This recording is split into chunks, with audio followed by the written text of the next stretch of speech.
What's up, people? It's your boy. I'm Chris the Don One. I'm back with another video.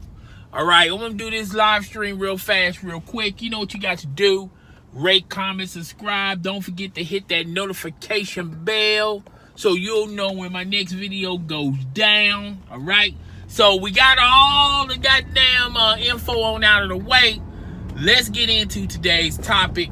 Today's topic is if the New York Knicks get the number one draft pick, if they get enough ping pong balls, and if they get the number one pick, there are some reports out there that the New York Knicks are willing to trade that pick to the Pelicans for Anthony Davis. Okay, so before we break this all down, let's get into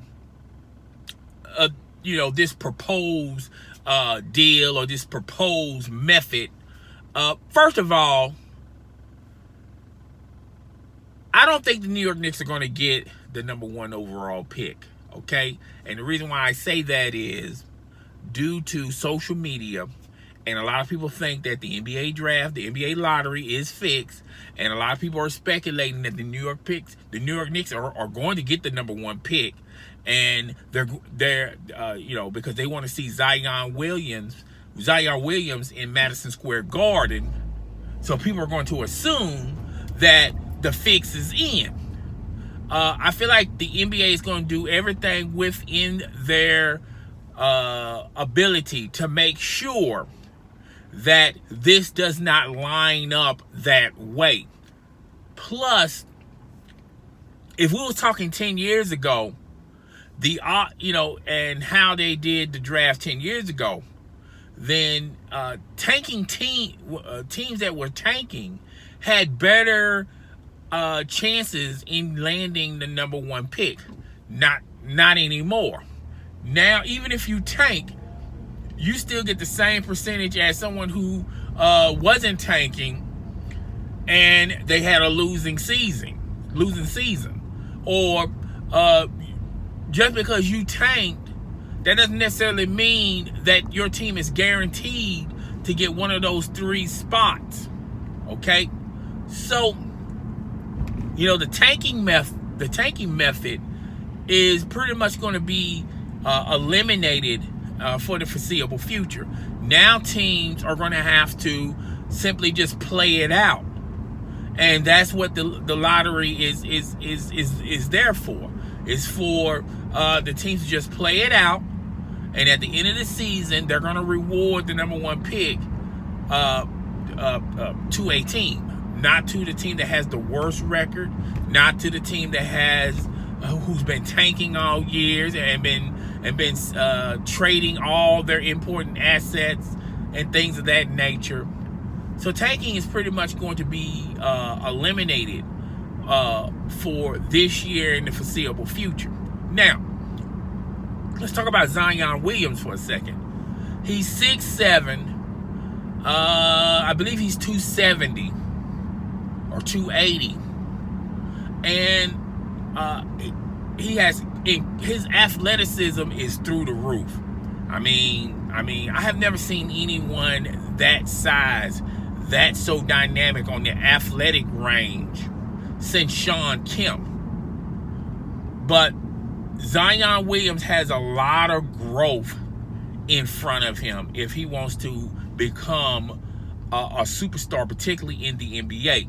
He's going to have to develop other aspects to his game. He's not going to be able to, try to outrun and outjump his opponents, because in the NBA, in college basketball, that's possible. You can do that, okay? Because a lot of teams that you're playing against, they don't have anyone your size that can jump like you. That the chances of you meeting somebody that's pretty much on the same level of you, you're probably not going to meet that guy until the tournament. And even in the tournament, there are not a lot of guys that are fit or set up like Zion Williams. Okay, so That can work in college basketball. But when you go into professional basketball, you got guys that are 6'10", 6'11", 7 feet tall, like Joel Embiid, or Kristaps Porzingis. You got a lot of cats out there, a lot of big men out there, Tobias Harris. You got a lot of those big cats out there who is taller than Zion Williams and can pretty much do what Zion Williams can do on an athletic level. Plus, they got more in the arsenal when you're talking about on the offensive side of things and on the defensive side of things. So he's going to have to work and add more tools to his arsenal. He's going to have to he was a pretty decent free throw shooter, but he's going to, be better at it because he's going to be getting fouled a lot. Plus his mid-range, if he can work a little bit on his three-point range. He's definitely going to have to work on the low post, posting his defenders up.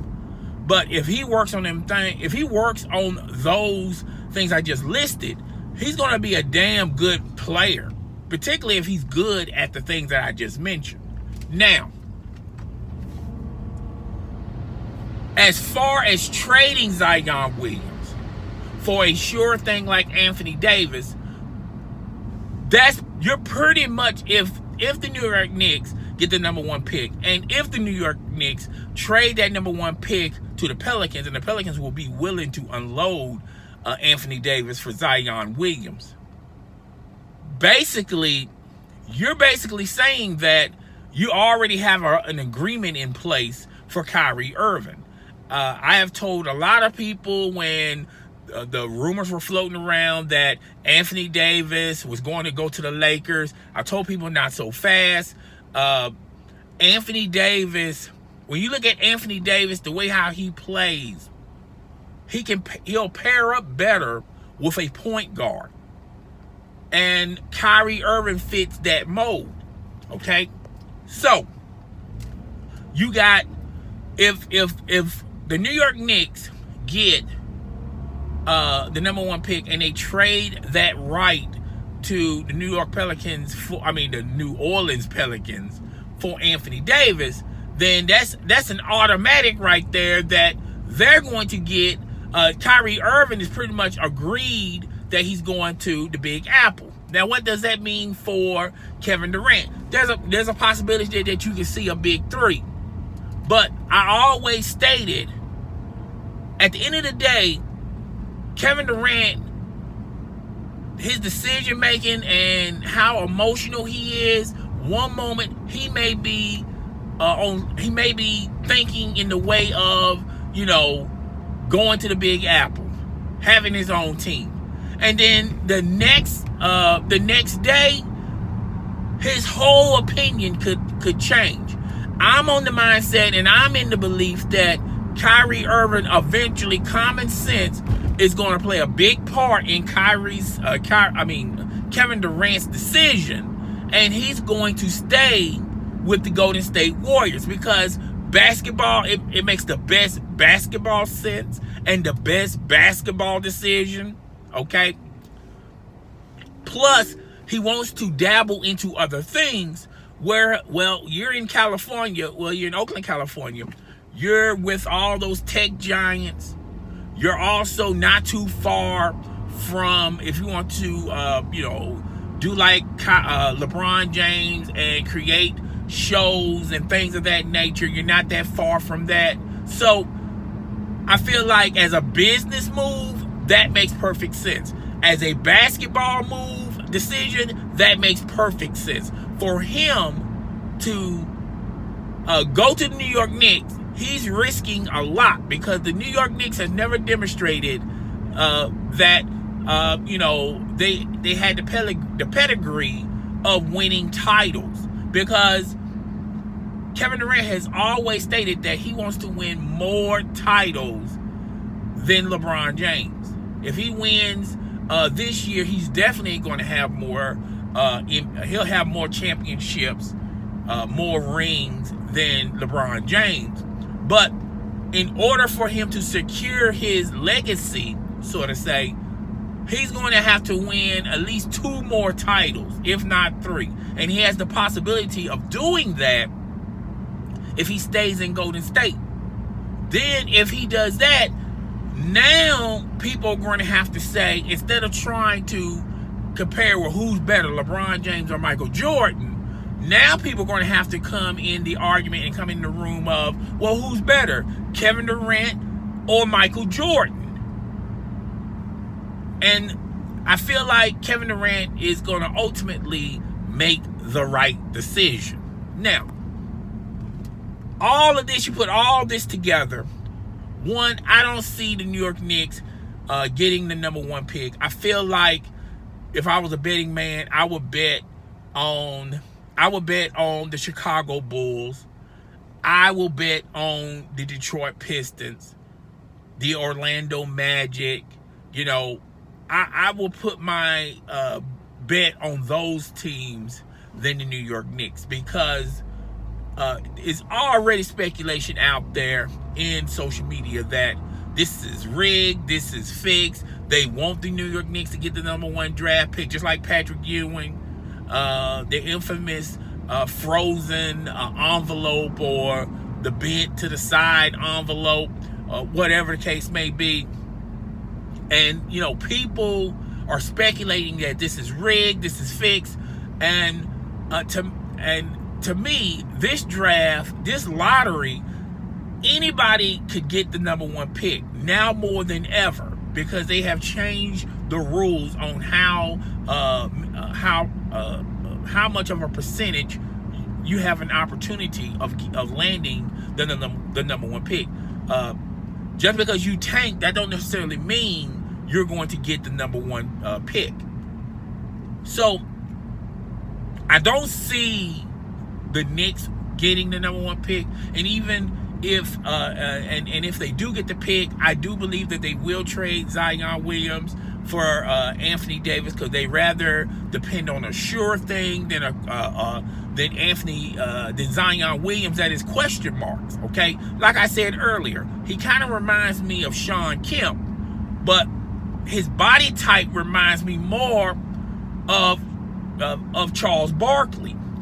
And when Charles Barkley was hovering around the 280 mark, okay, you know, when you're young, your metabolism moves pretty fast. So you can eat all the fast food you want, you're gonna burn it off real quick.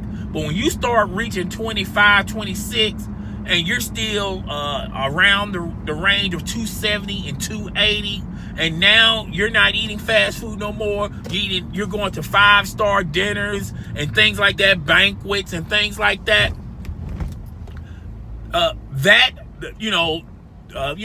metabolism is going to slow down, and that food is going to start sticking on you. If you notice and look at Zion Williams, even when he was with Duke, he was kind of pudgy.